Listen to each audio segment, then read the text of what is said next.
476 in the darkness. Sing all three verses. 476.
Lord, again, we thank you for this day that you have blessed us with. Thank you for the freedom that we have in this country to come out and worship you, Lord. We just thank you for that. Thank you for the ones that made it possible, Lord, through the years that we're able to do what we do. We thank you for each one that's here. We ask you to be with us in the service, Lord, as we sing praises unto you, and maybe Brother Clint, as he brings the message you laid upon his heart. Thank you again for this time. Be with us through the service. In Jesus' name, amen. Maybe seated. All right, good morning. For the announcements this morning, we have our regular Wednesday. Choir practices at 5:50 p.m. 6:30 is the prayer meeting and Bible study, as well as the youth and children's program. If you know kids or youth out in the community, please let them know about this.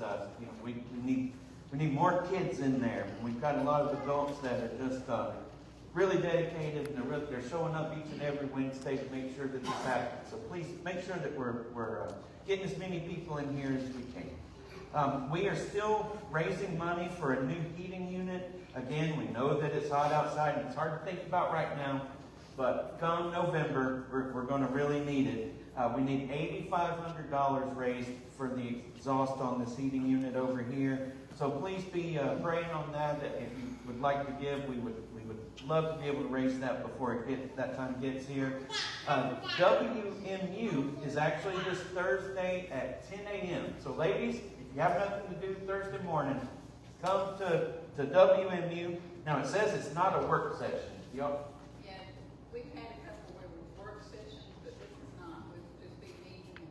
Just a hangout session. Well, we have a lesson, we have a devotion, and we pray for our missionaries. Okay, so prayer and devotion and that sort of thing. Okay, but no manual labor at this one. So y'all come on to this one. There you go. All right, and then WMU is also asking for help to collect items for the Samaritan's Purse Christmas shoe boxes.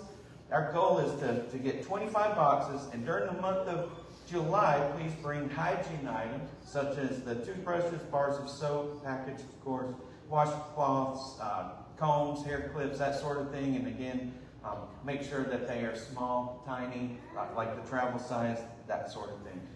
In August, we will be shifting over to collecting school supplies for them. School supplies just in general, right? Well, for the shoe box. It is for the shoe boxes, okay. And I put that in there because I know this weekend was the tax-free weekend, and the school supplies are out and they're on sale right now. Right, So okay. that's why I put that in there. So if you can buy up some tax-free school supplies, get pens, pencils, sharpeners, erasers, crayons, markers, notebooks, paper, coloring books, rulers, pencil pouches, and solar calculators. There you go. All right, now we have a few people that we would love for you to pray for. The Sanders family, Miss Kana messaged this morning. Brother Bump's having a hard time sleeping at night. The family's going through a lot right now. If y'all can please keep the Sanders family and Brother Bump in particular in your prayers, as well as Kana and Alan.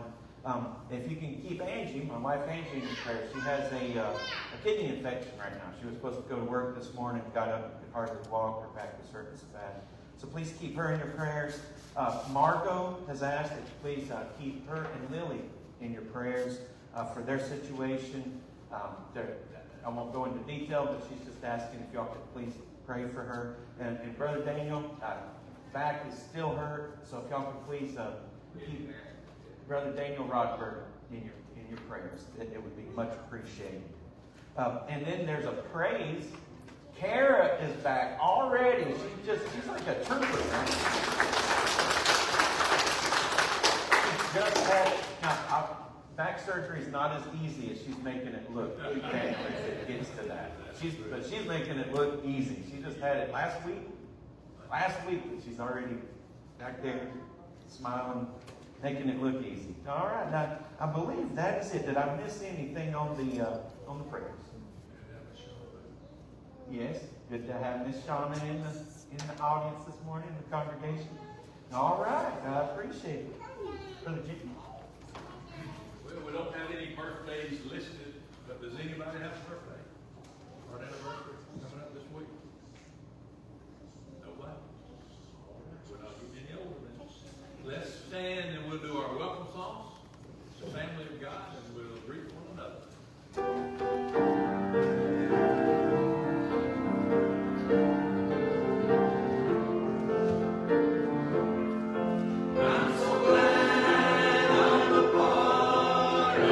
Family of God, I've been one.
we drove to Laverne, then we did the crab and stuff, then we did the drop off the concrete, then we drove to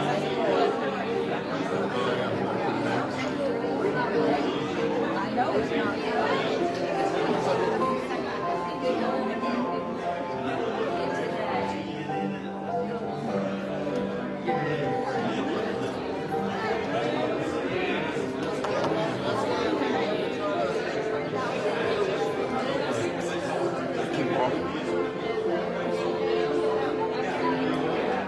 I gotta go. I just hope moving it around is what you needed. Good morning, good morning.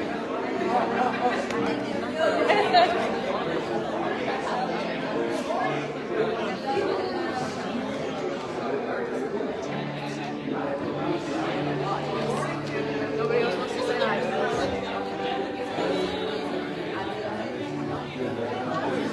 We're not. Good morning.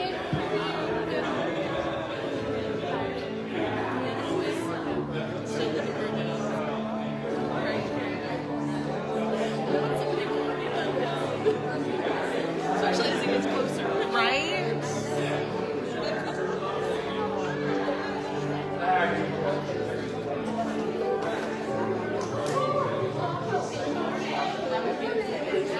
Where is he?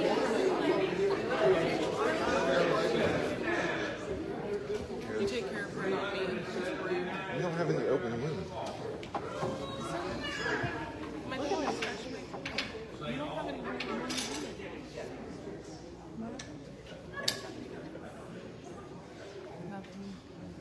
Mine's worse than you. That's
do one this morning, or before, 292 in the book, we're gonna look at it, sing along with us, whatever we want to do, but, it's time, we shall be holy.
All right, good morning.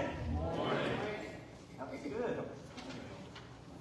All right, we're on week 5 now of this New Testament church series in the book of Acts. We're continuing in chapter 40, Now Peter and John, they've just been filled with the Holy Spirit, who put all the right words in them for the great council.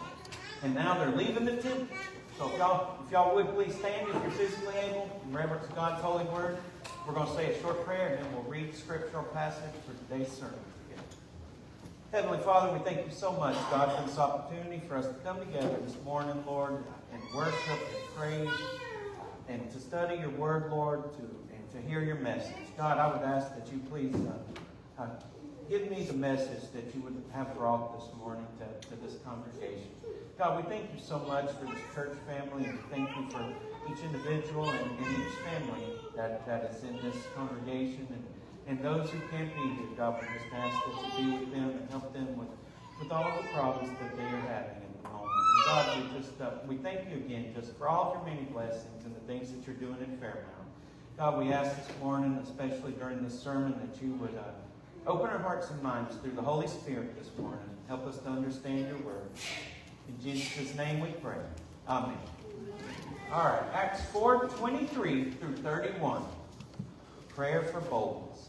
After they were released, they went to their own people and reported everything the chief priests and the elders had said to them. When they heard this, they raised their voices together to God and said, Master, you are the one who made the heaven, the earth, and the sea, and everything in them. You said through the Holy Spirit by the mouth of our father David, your servant, why did the Gentiles rage and the people plot futile things? The king of the earth take their stand, and the rulers assemble together against the Lord and against his Messiah. For in fact, in this city, both Herod and Pontius Pilate with the Gentiles and the people of Israel assembled together against your holy servant Jesus, whom you anointed, to do whatever your hand and your will had predestined to take place. And now, Lord, consider their threats, and grant that your servants may speak your word with all boldness, while you stretch out your hand for healing, and signs and wonders are performed through the name of your holy servant Jesus. When they prayed, the place where they were assembled was shaken, and they were all filled with the Holy Spirit and began to speak the word of God boldly. Thank you. You may be seated. All right. It's kind of interesting that after this event, they followed Peter and John's next steps, right? You don't get a lot of that in these Bible stories, but here it lets us know what they do right when they leave and how everybody responds to it. Let's take a look again at first verse 23. We are family. Acts 4:23. After they were released, they went to their own people and reported everything the chief priests and the elders had said to them. Now, many of y'all are married out there, right?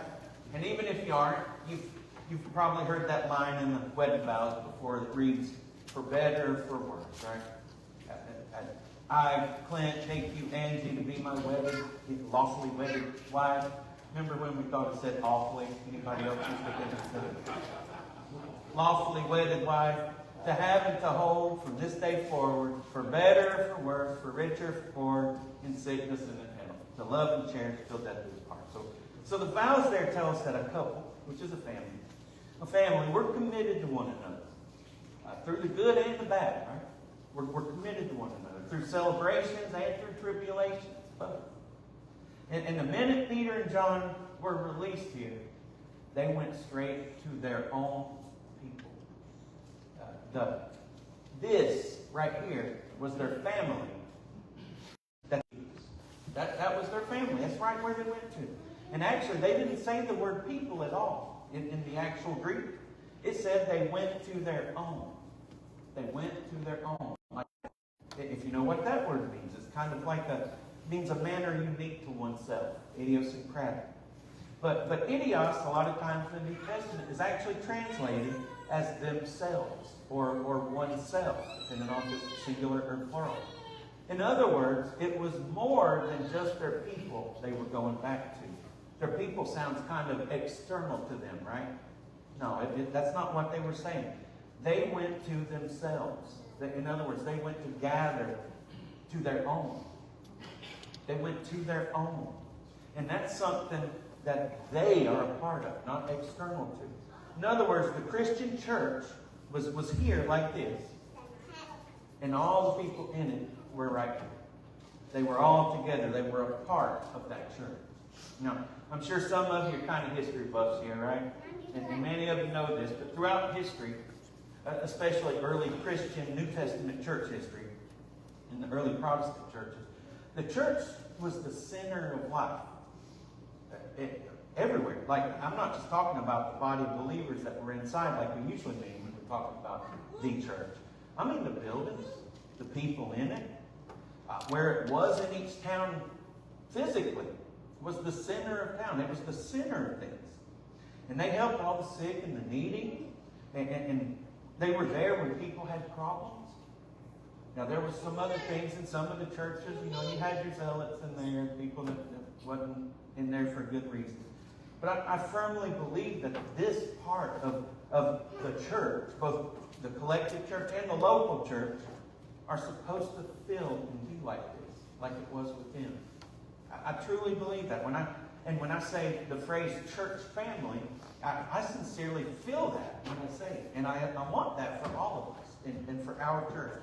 And fortunately, I do see that here. Very fortunately, I do see that here more than any other church I've ever been in. I remember when we were at a church about this size in Dogtown, Alabama. Yep. Anybody ever been to Dogtown? I didn't think so. But it's up on Lookout Mountain.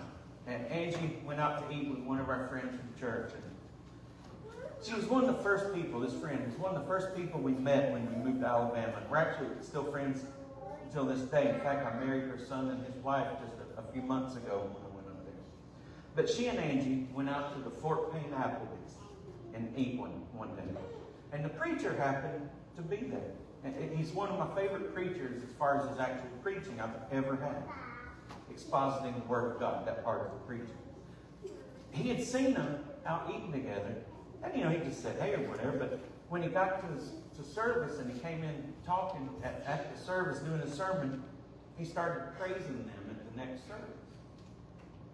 He's saying that, you know, it was so wonderful to see his people out fellowshipping together outside of the church walls. And I thought, man, what kind of congregation do we have that he has to praise them that much just for seeing them out together? Well, why would that be such a big deal? And looking back, I do kind of understand it now. You know, he wanted this New Testament church to be what he had there at Abraham Baptist Church. That was what he was looking for. He wanted that for his congregation. And I want that for us too. And I think we do have a lot of that. So to sum it all up, we're family. We're family. And I know half of y'all are kin to each other anyway. I get that. But I feel like all of y'all are family. All of y'all are family. All right, so next passage. Acts 4:24 through 28. When they heard this, they raised their voices together to God and said, Master, you are the one who made the heaven, the earth, and the sea, and everything in them. You said through the Holy Spirit by the mouth of our father David, your servant. Why do the Gentiles rage and the people plot futile things?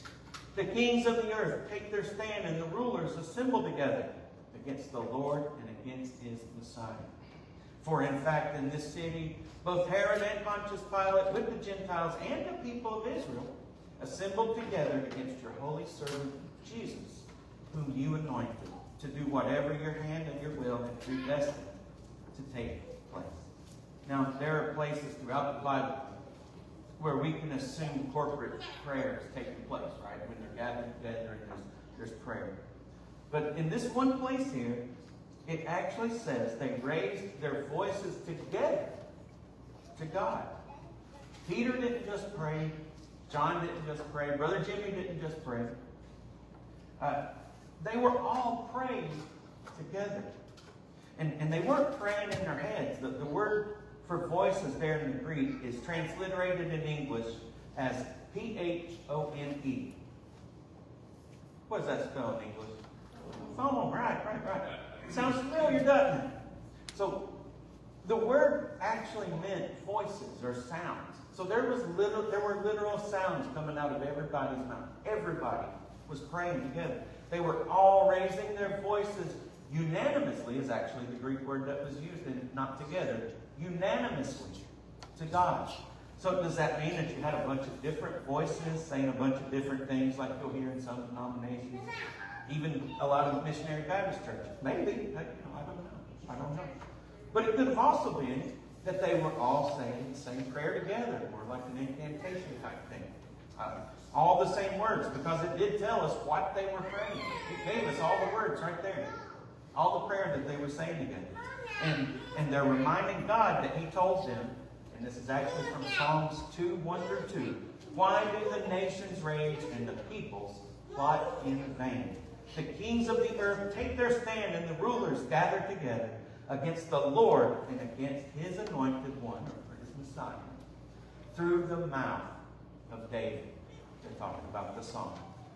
And they're telling God in this prayer that these people in this city, both Herod and Pontius Pilate, with the Gentiles and the people of Israel, assembled together against your holy servant Jesus, whom you anointed to do whatever your hand and your will predestined to take place.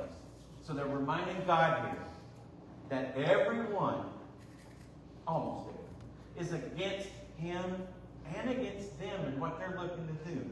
That they're just doing the work of Jesus. And that what God's hand and what His will had predestined would take place. That's what they're working towards. Okay? So now let me tell you, I do realize us non-Calvinists, we kind of cringe when we hear that unnecessarily, when we hear that word predestined sometimes. Make no mistake, God does predestine many things. He does. But, otherwise there wouldn't be a such thing as prophecy, right? What He does not do is predestine any one of us to hell. That's what He doesn't. Okay, so to make that clear. But He did foretell the coming of Jesus. That He did predestine. He predestined that was going to happen. The Christ, the Messiah, the Savior of the world was coming. And they're letting God know that they are invested and they need God here. And what happens? Verses 29 through 31. First they finish the prayer. Verse 29. And now, Lord, consider their threats and grant that your servants may speak your word with all boldness while you stretch out your hand for healing and signs and wonders are performed through the name of your holy servant, Jesus. And then the scripture continues. When they had prayed, the place where they were assembled was shaken, and they were all filled with the Holy Spirit and began to speak the word of God boldly. What would y'all do if this place started shaking? Y'all think there was an earthquake, wouldn't you? So they finished telling God about their plight, right? That He, please consider that this threat that these people posed to His word, and that He helped them to speak God's word in boldness. And that He continued to perform these healings and these signs and these wonders through them in the name of His holy servant, Jesus Christ. Now we see a corporate takeover, another one. A corporate takeover of the Holy Spirit here. Kind of like the Pentecost, right? But here, the Holy Spirit was helping them to speak boldly. And we've said it a few times, but this is what can still happen today. This part of it. This is what should still happen today. That we should all be praying for the Holy Spirit to speak through us, His people, to bring others to salvation. And to conduct the works of God in the name of Jesus Christ. Always in the name of Jesus Christ. Remember that a lot of these people, they weren't educated in Jewish law. These were normal, hardworking, blue-collar people. And they were fresh Christians. Yet, they were boldly speaking about salvation in Jesus Christ to others, people who were versed in the law. They didn't worry about some of the things that I used to worry about, as far as talking to people. And still do to an extent, if I'm being honest. And some of y'all probably worry about some of these things too. They didn't say, but people will think I'm a holy roller. Well, so what? So what if they do? They didn't say, What if they have questions I can't answer? That's a big one for me. What if they have questions I can't answer? Well, that's why we have the Holy Spirit, right? To guide that conversation. Now, keep in mind when Peter was there being interrogated, Peter and John were in there being interrogated, he actually didn't directly answer their questions. The Holy Spirit led him to say what the Holy Spirit wanted said at that moment. And it did end up kind of answering it, but it wasn't really there to be answering his question. You just need to get the message across to you. That's all you need to do is get the message across. He told them what the Holy Spirit told him to tell them. Maybe you might say, I don't like talking to people, Brother Clint. Yeah, I'm anxious, or I have social anxiety. Guess what? It won't matter. I don't like to talk either. I really don't. I'm a preacher who don't like to talk. Can you believe that? God still put me up here to worship, to sing, to preach. Talk people through their problems at work. No rhyme or reason why, just because. Well, He can. He can. He can use anybody. He could with Moses and so many others who were not worthy. But you know what? The less likely you are to be able to do it, the more He's glorified when you do it. Because He's got to be glorified just through me up here talking it all. He is. Yeah. Some people might say, I don't know enough about the Bible. This was my excuse when I was first called to teach a class, despite having been called by God to do it too. 1 Corinthians, this is important. Now listen to this. 1 Corinthians 2, 1 through 5. Paul addressed this perfectly. He said, when I came to you, brothers, I did not come with eloquence or wisdom as I proclaimed to you the testimony about God. For I resolved to know nothing while I was with you except Jesus Christ and Him crucified. I came to you in weakness and fear. So He was out there preaching in weakness and fear. And with much trembling. With trembling. My message and my preaching were not with persuasive words of wisdom. He wasn't a wordsmith. But with a demonstration of the Spirit's power. What do we keep saying? The Spirit will give you what to say. So that your faith would not rest on men's wisdom, but on God's power. Beautiful. So much truth in that, isn't there? Another one. I don't want to offend anyone. Any of you ever? That's a big one for me too. And the world is full of this right now. And we do need to be tactful. You know, we have to be tactful. We have to be respectful and loving. We don't want to be just judgmental, jerks to people. That's not going to get anybody to speak. But we know that the Word of God also, it is offensive to the flesh. The Word of God is offensive to the flesh. 1 Corinthians 1:18, Paul said, for the word of the cross is foolishness to those who are perishing. But it is the power of God to us who are being saved. It makes sense to those who are being saved. And the last one I'm going to say here is, I don't want to get canceled. I don't want to get canceled. That's a new thing, right? Or fired, or lose friends, or lose family, or whatever it is. But you don't want to get canceled. Jesus said in Luke 9:23 through 26. Then He said to all of them, if anyone wants to follow after me, let them deny themselves, take up his cross daily, and follow me. Take up his cross daily and follow me. For whoever wants to save his life will lose it. But whoever loses his life because of me will save it. For what does it benefit someone if he gains the whole world and yet loses or forfeits himself? For whoever is ashamed of me and my words, the Son of Man will be ashamed of him when He comes in His glory and that of the Father and of the holy angels. Don't worry about being canceled. Speak it. Talk about it. And while the musicians make their way down this morning, I'd like to ask that everyone, y'all go ahead and stand at your table, please, if you're physically able. But before we bow our heads and we close our eyes today, would y'all look around the room at each other real quick? Now, I don't want to cause any awkwardness, but just look around the room at each other. This is your family. This is your family. And we're to be there for one another. We share in each other's burdens, even if it's just loaning a listening ear, or being a prayer warrior, or do what we can to help each other. We support one another.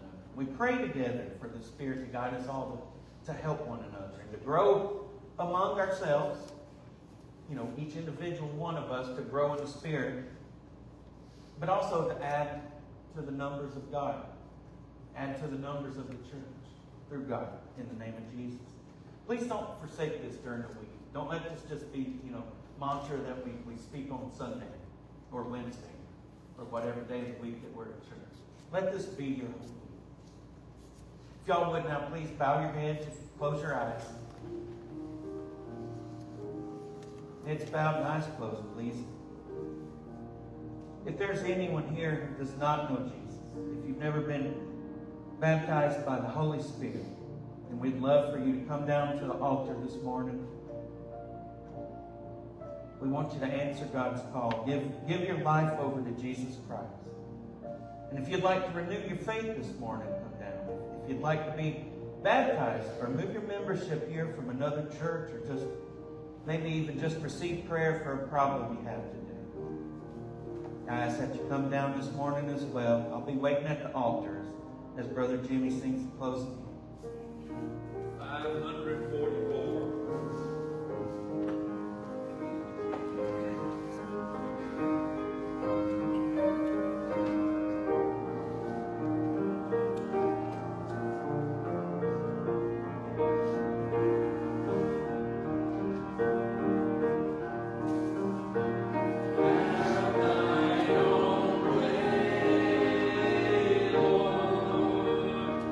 Have thine own way.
Holy Spirit will allow us to answer questions that the people put before us, and we can be a bold witness for them. Again, Lord, we thank you for loving us, we thank you for the sacrifice you made. Again, we know that we all have a purpose in this life,